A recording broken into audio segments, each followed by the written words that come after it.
Olá pessoal, na nossa aula de hoje vamos falar sobre juros compostos. Na aula anterior nós falamos sobre juros simples, então eu recomendo que vocês assistam a aula de juros simples, porque nessa aula nós vamos fazer uma comparação entre juros simples e juros compostos.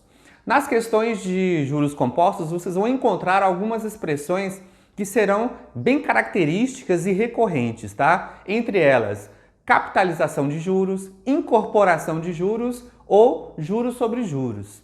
Para analisar os juros compostos, nós vamos usar um exemplo. E esse exemplo vai ter o mesmo capital e a mesma taxa do juros simples lá na aula de juros simples, tá? Então, sem mais delongas, bora para o quadro. Aqui nós temos um capital de R$100, uma taxa de 10% ao mês, um período de 4 meses, JN é o juro do mês, J seriam os juros acumulados e aqui o montante. O montante, por definição, ele é igual ao capital mais os juros. Preenchendo a nossa tabela, nós temos no período zero, ou seja, no ato do empréstimo do dinheiro, o capital é 100, não há incidência de juros e o montante é o próprio capital, que é 100.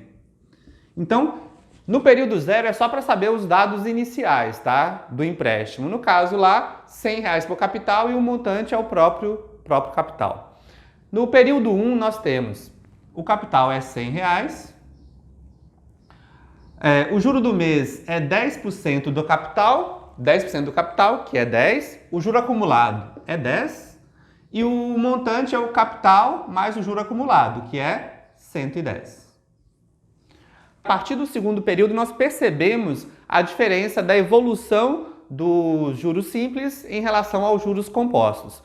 No início da aula, nós falamos sobre as expressões que vocês vão encontrar nas questões sobre os juros compostos. Juros sobre juros, incorporação de juros e capitalização de juros.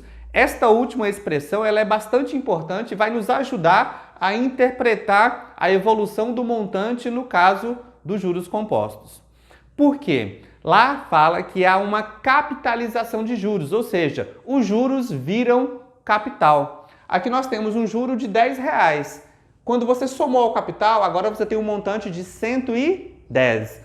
O capital agora vai ser o 110, que é 100 mais o juro de 10. O juro virou capital, então é uma capitalização de juros. Então, nesse caso aqui, o novo capital é 110.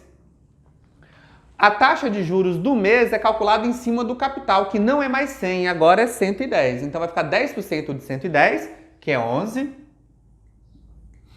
O juro acumulado é a soma dos juros dos meses anteriores, que é 10 mais 11 dá 21. E o montante é igual ao capital mais o juro acumulado. 100 mais 21, capital inicial, mais o juro acumulado, que é 121.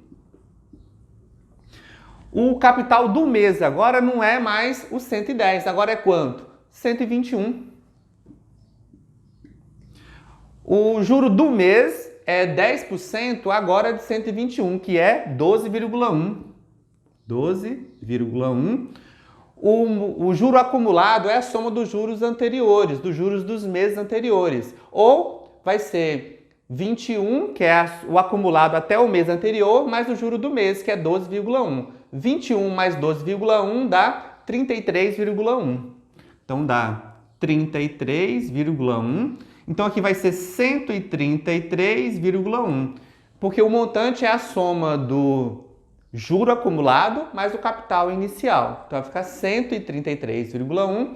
O novo capital agora é o montante do período anterior. Então nós podemos imaginar isso sempre, tá? O capital é sempre o montante do período anterior. Então nesse caso aqui vai ficar 133,1.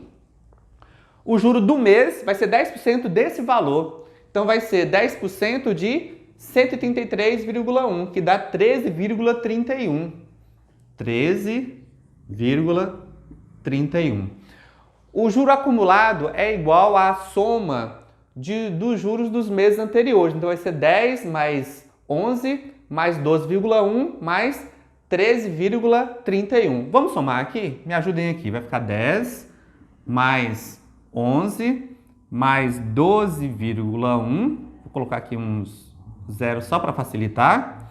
E aqui vai ficar 13,31. Então vai ficar 1, 4, 5, 6. Aqui 1, 2, 3, 4. Então dá 46,41. Então vai ficar 46,41. Isso quer dizer que o montante ao final do quarto período ou do quarto mês vai ser a soma dos juros acumulados mais o capital inicial. Então vai ficar 146,41. Nós vamos agora comparar a evolução dos juros simples com os juros compostos. Observem aí na tabela. Observando aí as duas tabelas, nós percebemos que o capital, no caso dos juros simples, ele é sempre o mesmo. Isso quer dizer que os juros do mês vai ser sempre o mesmo. O acumulado vai ser 10, 20, 30 e 40. Então, é apenas multiplicar o juro do primeiro mês pela quantidade de períodos, né? Pela quantidade de meses, no caso. Então, o montante aí deu R$140. No caso aí dos juros compostos, nós percebemos que o capital ele está mudando ao longo dos períodos, tá? Os juros do mês também tá aumentando. No caso aí é R$10, depois 11, 12,1, 13,31. Consequentemente, os juros acumulados também estão aumentando e o montante também, comparando com os juros simples, tá? O montante ele aumenta mais rapidamente do que o dos juros simples. Nós vamos agora fazer uma pequena demonstração da fórmula do montante para os juros compostos. Me acompanhe. Aqui eu tenho o montante, ele é o capital, que no caso é R$100, que multiplica um fator de aumento que é 1 mais a taxa, e a taxa é 10%. Então vai ser 1 mais 0,1. Isso vai ser igual a 100 vezes 1 mais 0,1 dá 1,1. Que vai dar 110, que é o valor do primeiro montante aqui que nós calculamos, tá? Do período 1. O montante 2, aqui chamar de montante 1, o montante 2, ele é o capital, só que o capital, ele é o montante do período anterior, tá? Então, no caso aqui, vai ser 110. Só que eu não vou usar o 110, vou usar essa parte aqui, tá? Que é o 100 vezes 1,1. Então, aqui vai ficar 100 vezes 1,1, que vai dar o 110, vezes o fator de aumento, que é o mesmo, tá? Que é 1 mais a taxa. No caso, é 1,1. Então, vai ficar 1,1. 1 vezes 1,1 vai ficar 100 vezes 1,1 ao quadrado. 1,1 ao quadrado. Que vai ser 100 vezes 1,1 ao quadrado dá 1,21. 100 vezes 1,21 dá 121, que é o valor do outro montante. Então, vai ficar 121. O próximo, montante 3, nós vamos fazer um raciocínio análogo, parecido, e vamos continuar fazendo assim para sempre. Olha aqui, ó. Aqui, o montante 1, ele é 100 vezes 1,1. O montante 2 é 100 vezes 1,1 ao quadrado. Então, como é que eu poderia calcular o montante 3? É 100 vezes 1,1 elevado ao cubo. E se fosse o montante 4? Seria 100 vezes 1,1 elevado à quarta potência. Esse 1,1 não é 1 mais a taxa? Então, a fórmula dos juros compostos é montante é igual. Esse 100 é o capital inicial, que no caso aqui nós estamos usando a letra C. Então vai ser C, que multiplica 1 mais o 0,1, que é a taxa, né? Então 1 mais I, que é a taxa, elevado a N, que é o período. No caso, o montante no quarto período, o expoente é 4. O montante no terceiro período, o expoente é 3. O montante no período 2, o expoente é 2. O montante no período 1, o expoente é 1. Então, essa aqui é a fórmula do montante para os juros compostos. E se você quiser determinar apenas os juros, tá? Não quer o montante, quer só os juros. Aí você vem para a definição de montante, tá? Se você quiser só os juros, o capital ele muda de lado. Então, os juros será calculado, os juros acumulados, será o montante menos o capital. Beleza?